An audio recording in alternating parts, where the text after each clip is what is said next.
एक खुदा है, एक नबी है, एक ही है कुरान। जागे मुसलमान, जागे मुसलमान। एक तीसरी मुनासबत और अहम और इम्पोर्टेंट मुनासबत यह है, फिल्म बनाई गई है द लेडी ऑफ हेवन। आपको पता है उस फिल्म पर कितना बजट आया है? उस फिल्म पर 15 मिलियन डॉलर का बजट आया है, जो करीब 1 अरब 10 करोड़ रुपया क्या बन जाता। कितना? 2 घंटा 20 मिनट की फिल्म है। और बनाई कहां गई है? कहां? डिवाइड एंड रूल का क्या बादशाह। तफरका करो और हुकूमत करो, जिन्होंने अपना बरम इसी तफरका फैलाने में कायम किया है, वहां यह फिल्म बनाई गई है। मुझे तो समझ ही नहीं आ रहा है। वहां अलमनार को, हिजबुल्लाह के अलमनार पर पाबंदी है। अगर उनको उतना ही दर्द है शिया का, तो प्रेस टीवी पर वहां क्यों पाबंदी है? अलमनार को वहां क्यों पाबंदी है? सहर टीवी पर क्यों पाबंदी है? भाई अगर उनको शियत का इतना ही दर्द सता रहा है कि भाई नहीं शिया मजलूम है, तो ये जो शियों के माने जाने क्या चैनल्स हैं उन पर पाबंदी क्यों है?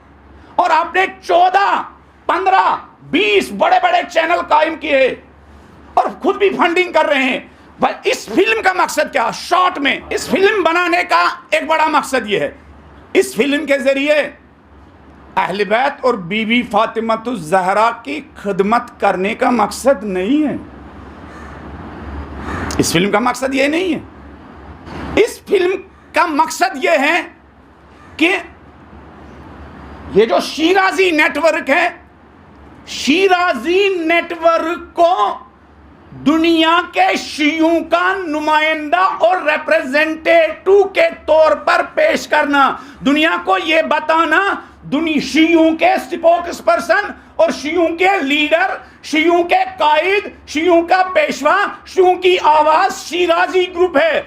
नजफ का सईद अली सिस्तानी नहीं है, तेहरान का सईद अली खामनेई नहीं है, लुबनान का सईद हसन नसरुल्लाह वो नहीं है। हम हैं शियों के रिप्रेजेंटेटिव, ताकि आने वाली जनरेशन इनकी फैलाई हुई शियत को हकीकी शिया माने। पहला काम यह है, पहला हदफ यह है, पहला गोल यह है, दुनिया वालों को यह बताना शियों के रिप्रेजेंटेटिव यह है। यानी जिस मरजइयत का सरचश्मा नजफ है और कुम है, यह बताना नहीं, शिराजी शियत का सरचश्मा है। कौन लोग? कौन शिराजी ग्रुप? जब बीबी ज़ैनब कुबरा के हरम के करीब दाइशी पहुंचे, सारे शिराजियों ने अपना बोरिया बिस्तरा बंद करके वहीं पहुंचे जहां उनका घर था। भाई अगर तुम शियों के दर्दमंद थे तो वहीं क्यों नहीं ठहरे अहले बैत अलैहिमुस्सलाम के मुकद्दस मकामात की हिफाजत के लिए? एक हदफ ये है। दूसरा हदफ ये जो इस फिल्म बनाने का है, नजफ और कुम के 99% मराजे किराम ने, सब ने इधर जो 3-4 साल से ये लोग फितनाबाजियां कर रहे हैं, इनका अपने फतावा के जरिए, अपने स्टेटमेंट्स के जरिए, अपने बयानात के जरिए इनको सांस लेना क्या हराम कर दिया। नजफ में भी आवाज खड़ी हुई इनके खिलाफ और कुम से भी इनके खिलाफ आवाज बुलंद हुई कि इनका हकीकी शियत के साथ कोई ताल्लुक नहीं है।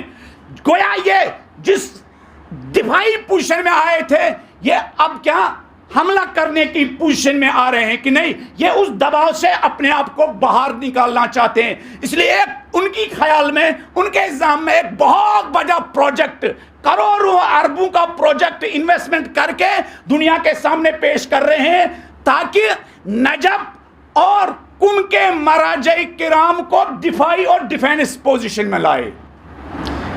और तीसरा वाज़ेह हदफ इसका है, वो हदफ क्या है? तीसरा हदफ वही है कि इख्तिलाफ ईजाद करना, शिया और सुन्नियों के दरमियान इख्तिलाफ ईजाद करना। वो लड़ाई जो लुबनान क्या इसराइल के बॉर्डर पर लड़ रहा है, ये इस फिल्म के जरिए चाहते हैं कि हर गली को, हर कूचे को क्या शिया सुन्नी लड़ाई में तब्दील करके हर गली का हाल वो बनाए जो शाम का हाल हुआ, जो सीरिया का हाल हुआ। ये इख्तलाफात ईजाद करना चाहते हैं। और हमारे मराजे की आवाज़ इख्तलाफ की आवाज़ नहीं है। आज सिस्तानी की आवाज़ इख्तलाफ की आवाज़ नहीं है। आज सिस्तानी की आवाज़ इत्तेहाद की आवाज़ है। आज सिस्तानी का पैगाम भाईचारगी का पैगाम है। आज सिस्तानी का पैगाम अहले सुन्नत भाइयों के साथ गुल मिल रहने का पैगाम। आज सिस्तानी का पैगाम यह है कि अहले सुन्नत हमारे भाई नहीं है, हमारी सांसें हैं, हमारी जानें हैं, हमारी रूहें हैं। आज सिस्तानी का स्टेटमेंट, अगर इराक के तमाम शियों को कत्ल किया जाए तब भी मैं अपने अहले सुन्नत भाइयों के खिलाफ फतवा नहीं दूंगा। दाइश के खिलाफ फतवा दिया, अहले सुन्नत भाइयों के खिलाफ नहीं। क्यों? दाइश सुन्नी तो है ही नहीं। दाइश तो अमेरिकन है, दाइश तो इजरायली है, दाइश तो लंदन वाले हैं। ठीक है, उनका नाम इस्लामी है, लेकिन वो उनका न शियों का दर्द है न सुन्नियों का दर्द है। उनका दर्द कौन है? बरतानिया का दर्द है। आज सिस्तानी ने कहा नहीं, मैं उनके खिलाफ फतवा नहीं दूंगा। चौथा हदफ जो इनका है, इधर ट्रंप ने इलेक्शन से पहले अपने लिए, इलेक्शन जीतने के लिए उनके पास कोई इशू नहीं था, तो उन्होंने अरबों का कान पकड़ा कि भाई मैं इलेक्शन हारने वाला हूं, तुम कुछ करो। उन पालतू इंसानों ने क्या कहा? सर बताइए क्या करना है? कहा अभी तक तुम लोग इजराइल के साथ क्या छुपे छुपे तुमने उसको कबूल किया है, छुपे छुपे इजराइल के साथ तुम्हारी ट्रेड भी हो रही है, तिजारत भी हो रही है, अब खुलकर सामने आना है।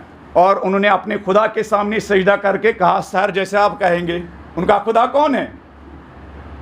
उनका खुदा वो तो नहीं है जिसका तवाफ़ करते हैं लोग, नहीं, ये तो तवाफ़ अमेरिका करते हैं, ये तो ट्रंप का तवाफ़ करते हैं। तो इन्होंने 3-4 मुल्कों ने इजराइल को कबूल किया और अलल ऐलान उनके साथ ट्रेड शुरू किया है, तिजारत शुरू की है, आमदरफ्त शुरू हुई है, हवाई जहाज़ों का आना जाना शुरू हुआ है, सब कुछ शुरू हुआ है। और आइंदा दिनों में और कुछ खयानतकार क्या इस खयानत में शामिल होने वाले हैं। अब मुसलमानों का तवज्जो, मुसलमानों के जहनों को डाइवर्ट करने के लिए, इनकी खयानतों से डाइवर्ट करने के लिए एक बड़ा इशू चाहिए। वो बड़ा इशू क्या है? शिया सुन्नी क्या गैप को बढ़ा देना, शियों को सुन्नियों के साथ क्या आपस में क्या दस्तों गिरेबान करना। उसके लिए क्या चाहिए? उसके लिए ये इमोशनल मसला। कौन सा मसला?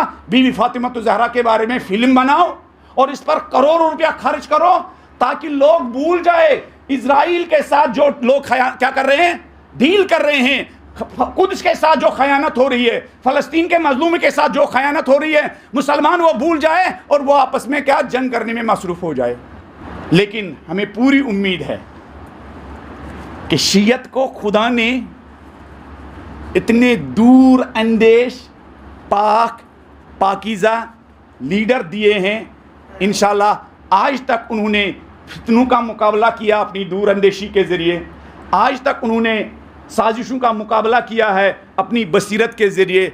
आज और आज के बाद भी इसी तरह वो अपने कौम को मुश्किलात से बाहर निकालेंगे। जो उनका पैगाम इत्तेहाद का पैगाम है, जो उनका पैगाम यूनाइटी का पैगाम है, जो इनका पैगाम भाईचारगी का पैगाम है, वो इंशाल्लाह इसी तरह फैलेगा, वो इंशाल्लाह इसी तरह घर घर पहुँचेगा। हम सब उनके नौकर हैं, हम सब उनके ग़ुलाम हैं, हम सब उनके नासिर है। जो बरतानिया में बैठकर नकली शिया और सुन्नी इलाकों में शिया और सुन्नियों के दरमियान इख्तलाफात की बीज डालना चाहते हैं, इंशाल्लाह वो दूर अंदेश कौमों के ज़रिए, दूर अंदेश जवानों के ज़रिए, समझदार जवानों के ज़रिए वो साजिशें इंशाल्लाह नाकाम हुई भी है और आज भी नाकाम होंगी, आइंदा भी नाकाम होगी।